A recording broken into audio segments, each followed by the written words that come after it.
conciencia humana, una de las preguntas más significativas que puede surgir dentro de la mente de cualquier individuo y que resulta ser bastante significativa y difícil de responder es ¿quién soy? De principio, sería sencillo responder esta pregunta con el nombre con el cual fuimos registrados ante la ley. Después de esto, quizá complementemos la respuesta al mencionar nuestro lugar de origen, nuestro lugar de procedencia o el lugar donde vivimos. Y de hecho, cualquiera de estas es una respuesta correcta. Por ejemplo, yo me llamo Mauro, soy de Lambda de Matamoros, un municipio del estado de Querétaro, el cual pertenece a México.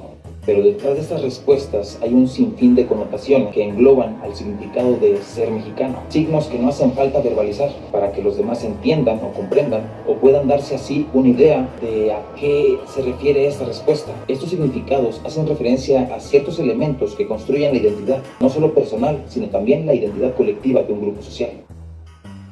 El término cultura define al conjunto de elementos que construyen la identidad de un grupo social, elementos y características propias de una determinada comunidad. Incluye aspectos como costumbres, tradiciones, normas, ideologías, religión, el arte, la historia del lugar, la forma en la que se organiza la sociedad, cómo se administra la economía y cómo se administran los recursos naturales. Y esto podría resumirse en todas estas manifestaciones por las cuales el ser humano expresa su vida cotidiana. Prácticamente todo lo que es creado por el ser humano es considerado como cultura. Esto hace que la cultura sea un acto de naturaleza humana, una naturaleza creadora de los individuos. La cultura es colectiva y compartida por la sociedad. Nace y se reproduce dentro de la misma. Es dinámica, evoluciona con el tiempo y busca también evolucionar junto a la gente que la produce. Y no hay como tal una cultura global. Cada lugar tiene la propia y hay un sinfín de estas. Así se adopten tradiciones o costumbres de un lugar específico en otra comunidad. Esto generaría una nueva mezcla, una nueva cultura. Hay cultura intangible y hay cultura material. Y una de las principales características es que se transmite de generación en generación. Tenemos que poner sobre la mesa algunos conceptos para poder determinar cómo es que se origina la cultura y cómo es que la cultura también afecta a los individuos. El primer concepto es industria cultural. No todas las modas son cultura. Previamente mencionamos que la cultura es un acto de naturaleza humana, por lo cual podemos deducir que nace o se concibe espontáneamente en la sociedad y si al grupo le hace sentido, esta se adopta y se crea una tendencia. Nace una propuesta y la sociedad le da un significado. Si resuena y trasciende dentro del colectivo, pues se crean las modas, un producto masivo creado por la masa y para la masa. A finales de la Primera Guerra Mundial y ya en vísperas de la Segunda, surge en la Escuela de Frankfurt, en Alemania, un concepto que hacía análisis de los mensajes políticos de la época y cómo los medios eran utilizados para difundirlos entre la población, exponer a la gente a esos mensajes con la intención de imponer la cultura, algo así como manipulación o propaganda. Al principio el propósito era meramente bélico, reclutar a los jóvenes. Cuando el conflicto bélico tomó un descanso, estas prácticas se empezaron a implementar, pero para el capitalismo, con fines de lucro totalmente. Lo que Adorno y Horkheimer proponen en esta teoría crítica, llamada dialéctica de la ilustración, es que al contrario de la cultura, que busca siempre evolucionar a la par de quienes la producen, lo que ellos definen como industria cultural es precisamente la idea de que, como en una maquila, en una fábrica, la producción de productos es masiva y estandarizada, como una línea de producción que realiza productos al por mayor. Si lo trasladamos a los mensajes que se transmiten en los medios de comunicación, que tal vez cambian un poco en forma, pero no tanto en contenido, como las novelas, que prácticamente es la misma historia una y otra vez, solo cambian los personajes, cambian los contextos un poco, pero la ideología tras estos mensajes sigue siendo la misma.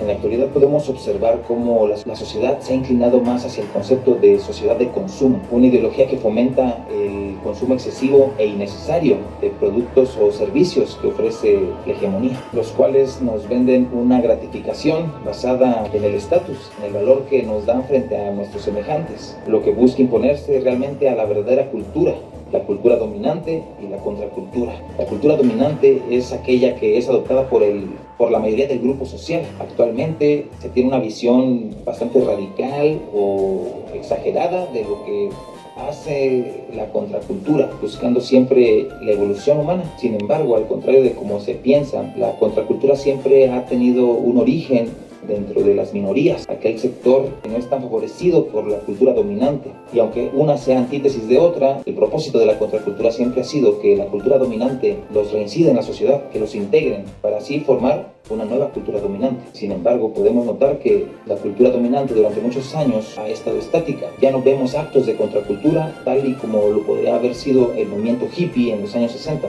un movimiento que representó el rechazo acerca de los conflictos bélicos, la ideología de consumo precisamente. Tal vez el autoritarismo que se ha aplicado para estos grupos radicales ha sido tanto que actualmente es difícil ver esas expresiones de contracultura, actos de resistencia que le recuerdan a la sociedad el poder que ésta tiene sobre la propia humanidad. Hablar de esto también es hablar de revolución, y sobre todo de una revolución cultural, a través de las obras artísticas, a través de lo que generan los hombres. Expresa no solamente un sentir personal de las personas, sino que expresan algo que engloba a toda una sociedad.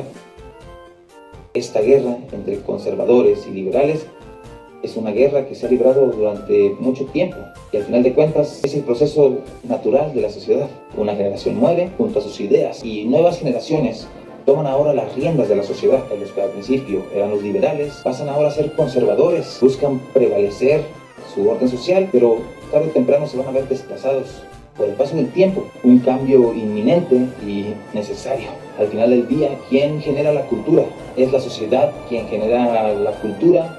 ¿O es la cultura quien forja la sociedad? La cultura nos da sentido e identidad como grupo social y nosotros la significamos a sí mismo también, la arropamos, la hacemos nuestra. Y debemos mencionar también que los seres humanos somos moldeables, adaptables. Lo hacemos casi por instinto, una necesidad de pertenecer al grupo social. Nadie quiere ser un marginado. Y si hablamos sobre la industria cultural y cómo ésta aprovecha las tendencias para generar más y más capital, creo que actualmente podríamos decir que sí, es contraproducente todo el acceso que tenemos a la información. No aprovechamos las herramientas como debe de ser, lo cual nos mantiene en estado pasivo. Vemos tanta información que ya no nos genera ninguna emoción. Hemos perdido el sentido de protestar, de levantar la voz cuando es necesario. Esto viene desde, sí, el temor tal vez de lo que la autoridad puede hacer sobre las personas que violenten el orden social. Pareciera que estamos dentro de un sueño profundo del cual no queremos despertar.